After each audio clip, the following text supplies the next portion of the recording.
Good evening, this is Kuro. Got a Tier 9 game in my Neustrashimy.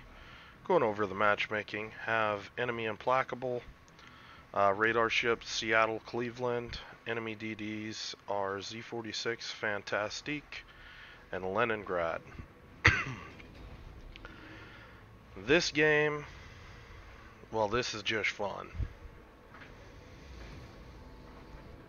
I'm just going to leave it at that. We get some really steep odds, and I just keep plugging away, and this game gets pretty ridiculous. So, right out of the gate, I'm looking, my Buffalo has asked for smoke at E8.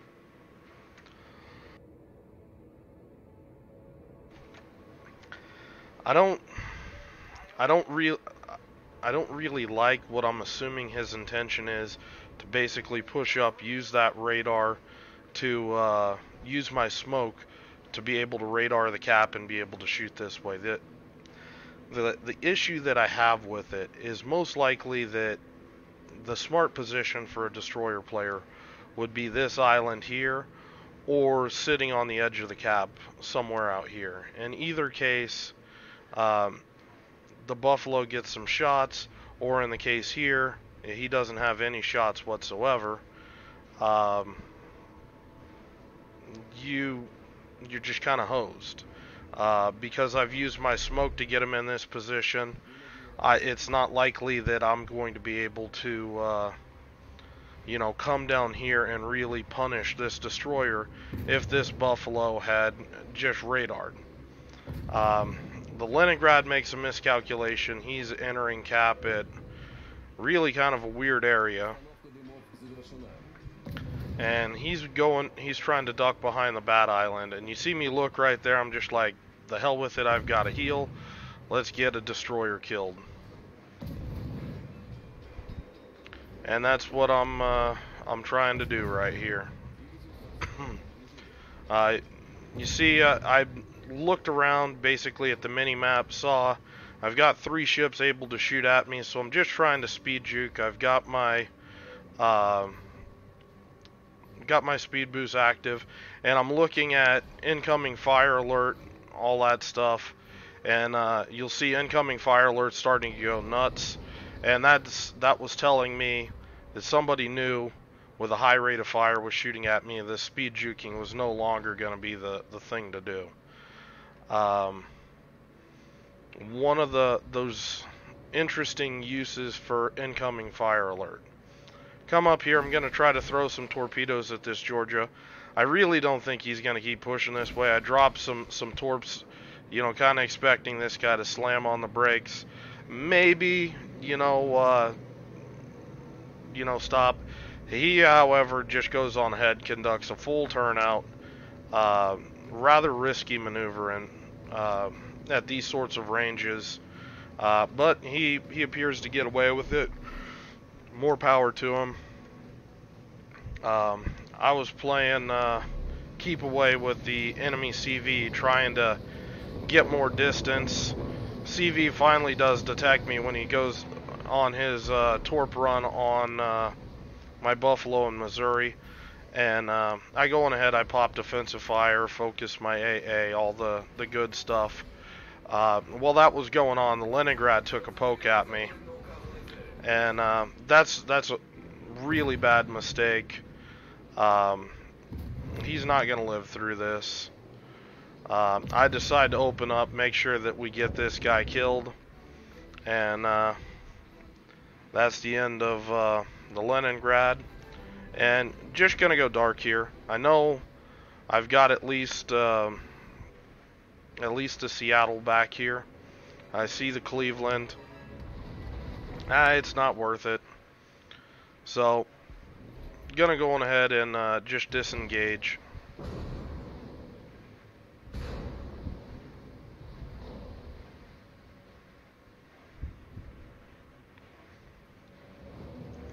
So right here, I'm pretty happy with what I'm seeing.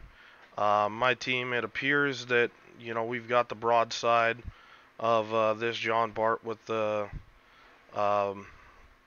with my Scharnhorst.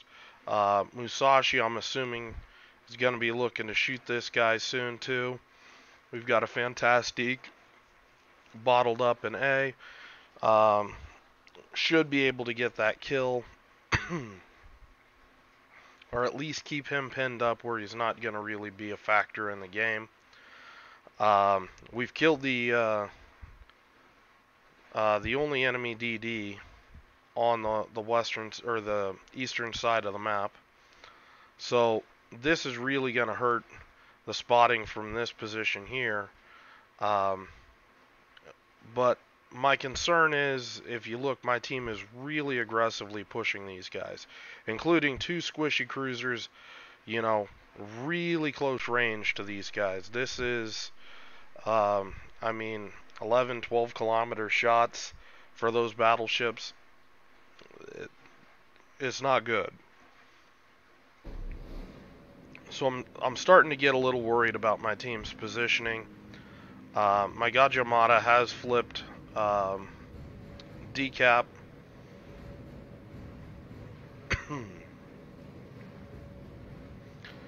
And I'm just gonna move in here.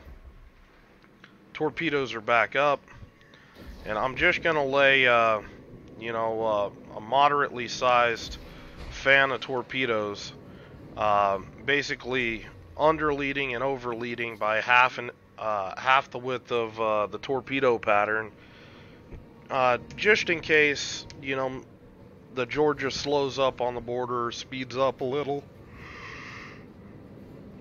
Try to make sure that I've got my bases covered. And at this point, I'm just going to kite out. I don't want to risk getting spotted. Battery critical. Why, thank you.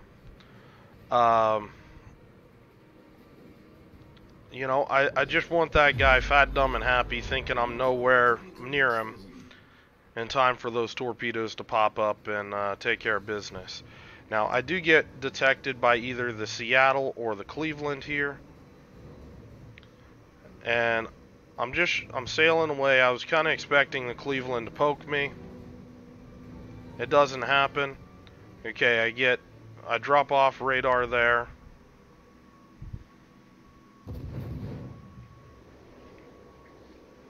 And at this point, I'm just going to start trying to work on this this Izumo here.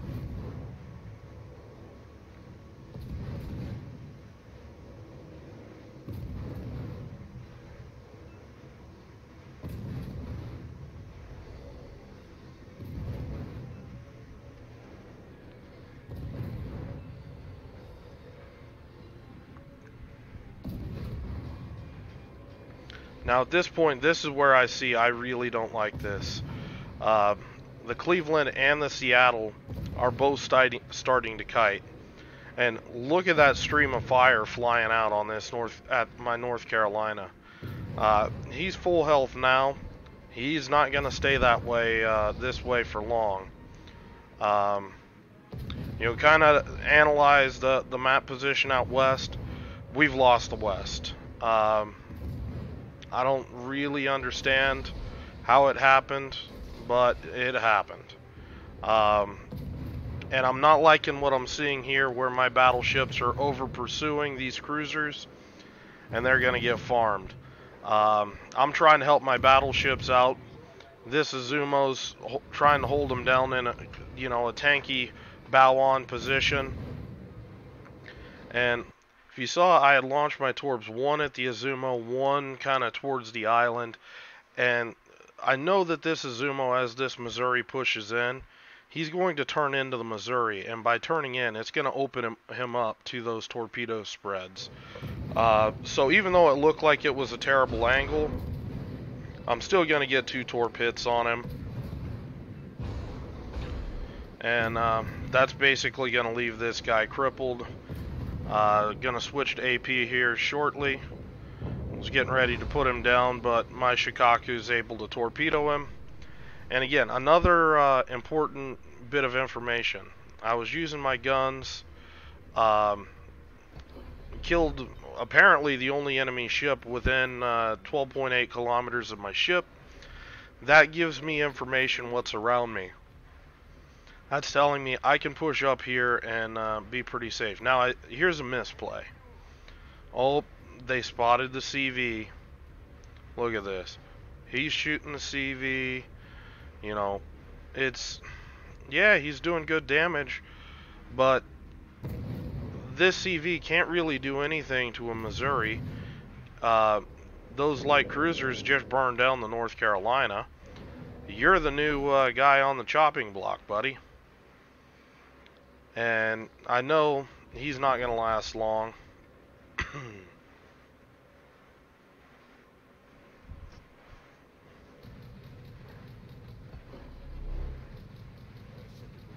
I do see the planes going for him. I'm going to go ahead, pop defensive fire, try to help him out the best I can.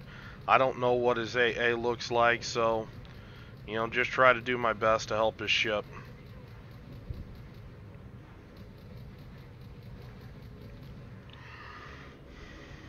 And again, my Missouri just straight ahead, full speed, just getting farmed to pieces. And it's just kind of ugly watching this. Now this was critical. My god Yamada, he got 2 torp hits on this Seattle. It looked like maybe more. Really trashed this Seattle. That's really gonna start to. That was really clutch to help me out later on in this game. The bad part is my Seattle gets absolutely nuked by this Fiji and this Lion. Almost got dev struck right there. And just really rough to lose 2 ships like that. We're down to 4v6. Yeah, we've got 3 caps, but this don't look good, guys. Actually, it's 3v6 now. I know we're going to lose C-Cap soon. There's nothing I can really do about it. I'm pushing in here. I'm going to try to see if I can harass somebody, maybe try to pick up one of these kills or make something happen. I mean, at this point, I'm about 75% sure this game's a loss. And I just need to start thinking about, you know, playing the best I can to just maximize my score. I do make a mistake there. I left my AA on. I got spotted. Cleveland goes on ahead and radars me, and that just means that, you know, the fight's on right now. Gonna angle away from the Fiji and the Lion, and just kind of kite this this Cleveland. The Cleveland, for some reason, he's opting to run away. That's fine by me. At this point, I'm outside radar range. I'm just going to go ahead and smoke up. My reasons for doing that, pretty simple. One, it's a 3v1. Odds are somebody's going to get lucky and hit me big with something. Again, this damn plane is surface spotting me. So I'm just going to pop my defensive fire, focus my AA, make sure I just get rid of that damn plane. But basically, everybody gets to take another poke at me.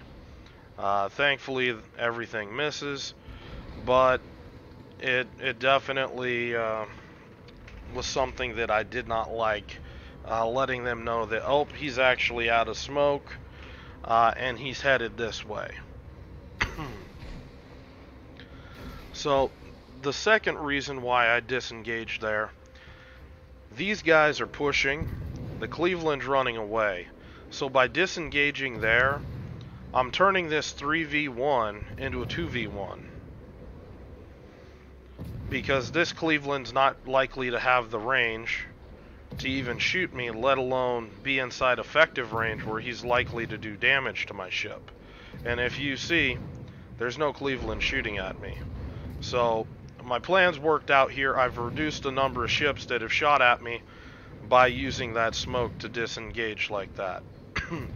Here, this Fiji, he's showing too much broadside, and you can't do this.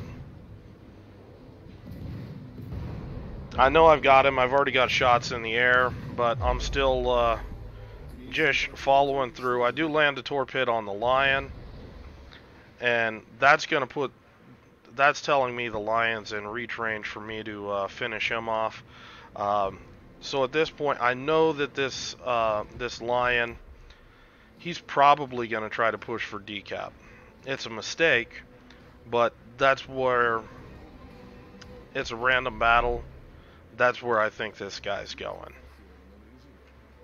So the other thing to note, as soon as that Fiji was dead, and I was outside range of the lion, had dropped off, I assumed that I was safe. I'm not I'm not located. Almost a bad misplay here, and that is this Z46. He, I think, sailed through here, and he was basically in between this island and me. He wasn't able to shoot at me. He wasn't able to spot me, so I'm not expecting this Z46 to be right up in my face, but you're gonna watch. I'm coming in here hard looking for this lion. Oh, there he is. He's not really at the angle I expect him to be. I'm expecting him to turn in. Okay, he's starting to turn in. Ah, hell. I need to get rid of the Z46 before I can do anything. Z46 Hydro can just spoil my torps. So I know I'm going to take damage in this situation. So popping the first of my repair parties. And just going to tank through this situation. Gun down the Z46. Going to launch a big wide set of torps here. And just disengage.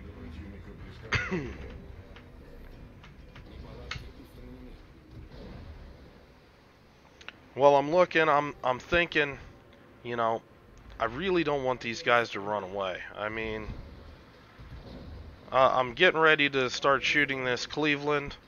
Oh, we got torps. I gotta wait for the torps. Come on, speed up, speed up. Okay, we're torp safe. Alright. Let's start looking at this Cleveland. He's got a lot less hit points than the Lion. Gonna start working on this guy. Torpedo hit catches the Lion. I'm like, ah, hell, this Cleveland, he's running away. I do not want this. And, man, sometimes it pays to be lucky. Catch him with a torp. And now, this... At one point, we were down to a 2v6. We are now down to merely a 2v1. And I have a little over 3 minutes to get this kill. I've got 2 repair parties, and I've got 45,000 hit point Amagi between me and victory. My Shokaku, he's going to be dropping AP bombs on this guy. He's being chased up into the corner, and it's go time. You know, I don't have a lot of time to mess around with this. I don't expect my torpedoes to get into the act. I expect this Amagi to just keep kiting me. So, you know, just gonna keep throwing shots out there. I'm getting a lot of broadside here, so I'm gonna try AP, see what I get. Getting some okay numbers here. But I decided, you know what, let's get some fires going on this guy. Switch back to HE. My CV is going to be going down now. I don't know if this guy figured that the CV was dead or what. Or if he had priority target and picked up, I had dumped torps on him. But as soon as I had dumped torps, he's completing the turnout. I just repaired a single fire. That's really telling me that I've got a really good opportunity here. Minute 54 on the clock. CV gets another decent drop in on him. 18,000 hit points to go. Keep getting those shots in there. Need to get the fires. Missing my demo expert build. Oh, there's one fire. Just keeping the pressure up. My CV's down at this point, and Yamagi's just trying to run for the hills right now. He's not really going to be able to outrun me, but I'm gonna need a second fire. Gonna need it bad. Trying to hit the aft part of the ship. There's the second fire. Now it's time just, switch to the superstructure. Try to get, as much raw damage as I can out on the ship. Try to get through those hit points. Dispersion starts going wonky, so relock onto the target. Didn't need those shots. Amagi ends up burning down. Basically, all the ribbons this game. Kraken, High Caliber, Confederate, Double Strike. This game had a lot of it. You never quit doing your best. Just keep trying to dish the damage out. You never know. You might get lucky, and most likely if I hadn't have landed that second torp on that Cleveland, I'd had to try to run the guy down, kill him with guns. I would have been able to pick up the kill, but I would not have been able to get back north in time to get the Amagi for the last kill, and we would have lost on points. So this game really did stack up in my favor. I know it looks it looks like a decent game. At the very end, it really did come down to luck. That just that wide kind of catch-all torpedo spread actually did catch everybody, and sometimes it pays to be lucky. Anyway, hope you guys enjoyed this video. If you have any questions or comments, leave them below. Hope you kind of like this blow by blow going through a 2v6. Basically what I was thinking over the course of the game. And, let me know what you guys think. Hope you guys aren't tired of Neustrashimy, because I'm telling you, this ship is one of my favorites. I'm loving this ship. So, hope you guys are having a good night. I will talk to you later.